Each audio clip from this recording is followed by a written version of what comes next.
Hi hello welcome to Hima's kitchen. ఈరోజు నేను temple స్టైల్లో పులిహోర ఎలా తయారు చేయాలో చూపిస్తానండి. ఎందుకంటే ముందు వరలక్ష్మి వ్రతం వస్తుంది కదండి, అందరూ ప్రసాదాలు ఏం చేయాలనే హడావిడిలో ఉంటారు కదా.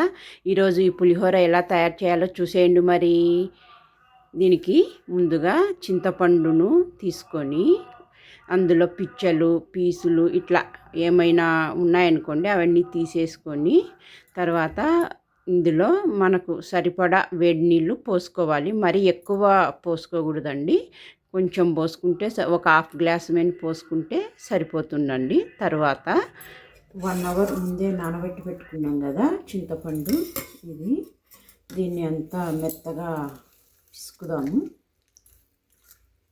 జ్యూస్ అంతా చేసుకొని దీంట్లో ఉండే పిప్పి అంతా తీసి పక్కకు పెడదాం.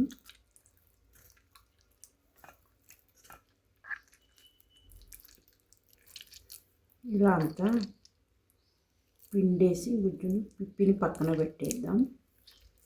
ఈ విధంగా చింతపండు పెక్కులు అన్నీ ఏం లేకుండా ఇలా జ్యూస్ చేసుకోవాలి. ఇప్పుడు ఈ పచ్చిమిర్చిని సన్నగా ఇట్లా పొడవుగా కట్ చేసి పెట్టుకుందాము. ఈ అల్లం ముక్కను కూడా చిన్న చిన్న ముక్కలుగా కట్ చేసి పెట్టుకుందాం. ఇప్పుడు స్టవ్ మీద ఒకటి ఫ్యాన్ లాంటిది ఏదన్నా గిన్నె పెట్టుకొని స్టవ్ వెలిగించుకుందాం.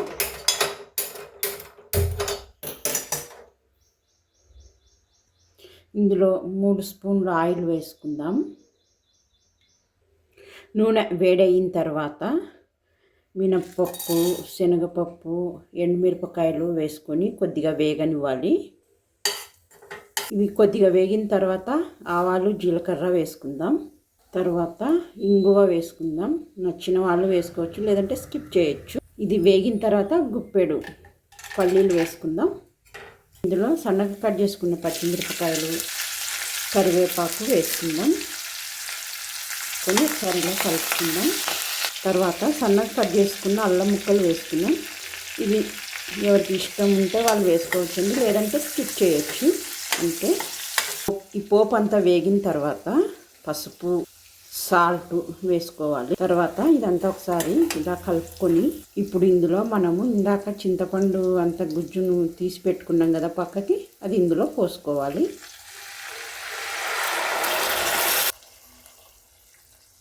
వేసుకొని ఇదంతా కలుపుకుందాం.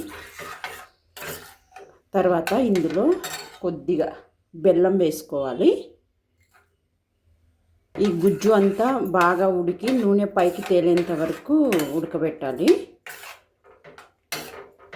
ఈ పులిహోర చేయాలంటే చాలా టైం పడుతుంది అని అనుకుంటాం కదా, లేదండి, చాలా తొందరగా చేసుకోవచ్చు. ఇలాగా ముందే 1 గంట ముందు చింతపండు నానబెట్టి పెట్టుకున్నామంటే రైస్ ఉడికిందంటే చాలు, వేసుకోవడం తొందరగా చేసేసుకుంటే అయిపోతుంది. మనం ముందు రోజే చింతపండు గుజ్జు అంతా ఉడకబెట్టడం, ఈ ప్రాసెస్ అంతా చేయకుండా టెంపుల్ స్టైల్లో మంచి ప్రసాదం రెడీ అవుతుంది. ఈలోగా అది ఉడికేలోగా మనం ముందుగా అన్నం ఉడికించుకున్నాం కదా, దీన్ని ఉండలు లేకుండా అంతా కలిపి పక్కన పెట్టుకుందాము. ఇప్పుడు చింతపండు ఉడికి నూనె పైకి తేలుతుంది కదా, ఇప్పుడు ముందుగా మనం ఉడికించి పెట్టుకున్న అన్నంను ఇందులో వేసుకుందాము. ఇదంతా ఇలా పొడి పొడిగా చేసుకొని ఇలా వేసుకోవాలి. ఎక్కువగా పిసకకూడదు, ఇట్లా నెమ్మదిగా వేసుకోవాలి. ఇప్పుడు స్టవ్ ఆఫ్ చేసి గట్టెతోటి ఇదంతా ఇలా కలుపుకుందాము.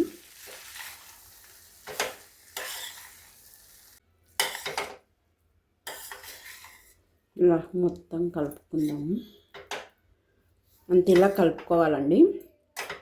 అంతేనండి, టెంపుల్ స్టైల్లో పులిహోర రెడీ అయిపోయింది. చాలా ఈజీగా చేసుకోవచ్చు ఇది. ఈ వీడియో మీకు నచ్చినట్లయితే సబ్స్క్రైబ్ చేసుకోండి.